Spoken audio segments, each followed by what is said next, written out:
سے پرانی ہے. اس بات کو کچھ لوگ ثقیفہ سے شروع کرتے ہیں. صحیح. میں یوم صحیفہ سے شروع کروں گا. سبحان اللہ. صحیح.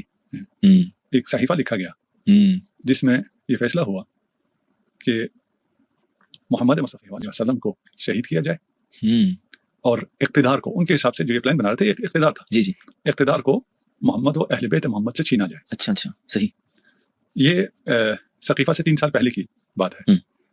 بات اس صحیفے سے شروع ہوتی ہے. صحیفہ لکھا گیا ہے, وہ عہد و پیمان ہوا اور اس کو لکھا گیا, اس کی پلاننگ ہوئی اور اس پلاننگ کے نتیجے میں بات کربلا تک پہنچی ہے. اچھا اچھا. صحیح. صحیح.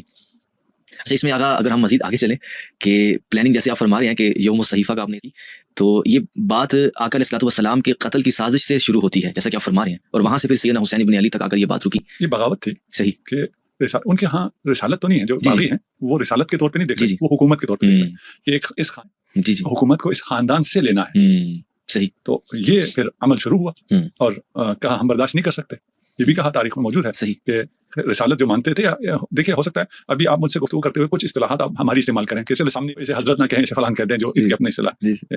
تو وہ ان لوگوں نے جو کہ یقیناً یا منافقین تھے یا مشرکین تھے, انہوں نے کہا کہ ہم یہ بات برداشت نہیں کر سکتے کہ حکومت بنی ہاشم میں رہے. صحیح. بعض نے کہا کہ ہم یہ برداشت نہیں کر سکتے کہ رسالت بھی بنی ہاشم اور امامت بھی بنی ہاشم ہمارے قابل برداشت نہیں ہے. صحیح. جس کے نتیجے میں ایک پلان تیار ہوا اور ایک جامع پلان, اور پھر اس پر عمل درآمد ہوا اور اس کا نتیجہ پھر کربلا کے نتیجے میں نکلا. صحیح صحیح.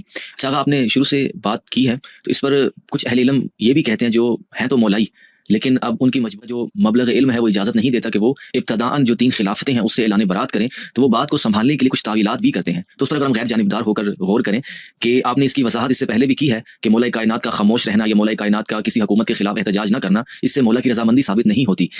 اگر ہم آگے چلیں کہ سیدنا حسن ابن علی کی صلح کے بعد بھی آیا ہے بنو امیہ کا, تو کیا وہاں پر بھی آپ کا جواب یہی ہے کہ اس سے سیدنا حسین کی رضامندی ثابت نہیں ہوتی, وہ جبراً ایک حکومت ہے, استبدادی حکومت ہے, یا سیدنا حسین کو بھی یہاں مجبور کیا جا رہا ہے کہ وہ خاموش رہیں؟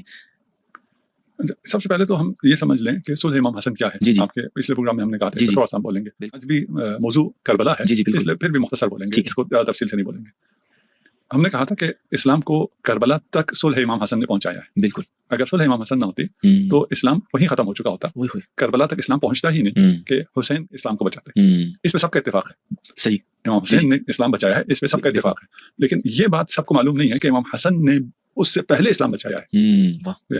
اچھا, فرق یہ ہے جو آپ اگر کسی نے گزشتہ ہماری نشست کو دیکھا ہو, آپ نے نواسب کی جانب سے کہا تھا کہ علی کی حکومت ناکام حکومت ہے. جی جی.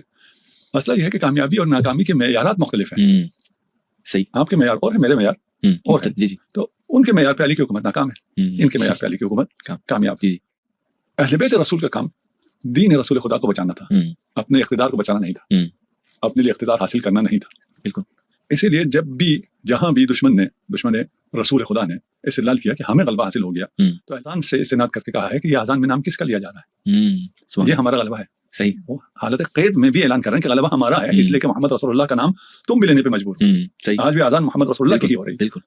تو اس کو اگر دیکھا جائے, صلح امام حسن اسلام کو بچانے کے لیے تھا, کسی کے حق میں نہیں تھا. اچھا اچھا. صحیح. کسی کو تسلیم حتی جبرن بھی نہیں ہے, اپنی جان بچانے کے لیے بھی نہیں ہے, کیونکہ امام اپنی جان بچانا یہ کوئی چیز ہی نہیں ہے. بالکل. کربلا میں اپنا اور اپنا پورا قوم ایسے ہی, تو اگر جان بچانی ہوتی تو امام حسین بھی اپنی جان بچانا. امام نے اسلام بچانا ہے. اسلام اگر بچتا ہے صلح سے تو صلح سے, اگر بچتا ہے جنگ سے تو جنگ سے. صلح حدیبیہ میں کیا ہوا تھا؟ صحیح. بالکل. یہ جو اس صلح کے نتیجے میں مد مقابل کو بہت محترم جانتے ہیں اور اسے بہت مقام دیتے ہیں, تو ان کی نظر بہت اہم ہے. یہ تو امام حسن ہے نا, وہ تو رسول خدا ہے جو صلح کر رہے ہیں. واہ بالکل ایسے ہی ہے. اگر امام حسن کی صلح سے اتنا مقام مل جاتا ہے مقابل کو, تو رسول خدا کی صلح سے مشرکین کو کیا مقام ملے گا؟ صحیح. تو یہ سب باطل ہے, ساری باتیں یہ سرے سے وہ ہے, اپنے آپ کو دھوکہ دینے والی بات ہے اور جو ان کو فالو بات. ہمیں تھوڑا سا سمجھنا ہوگا کہ اس وقت کیا صورتحال تھی جزیرۃ العرب کی, اسلامی ریاست کی. اسلامی ریاست کے خلاف اس وقت کی 2 سپر پاورز, روم اور ایران. یہ ممکن نہیں ہے کہ ایک نئی تحریک شروع ہو, وہ ترقی کر رہی ہو, وہ سپر پاور کے لیے خطرہ بھی بن رہی ہو, اور سپر پاور بیٹھا رہے اور کوئی کام نہ کرے.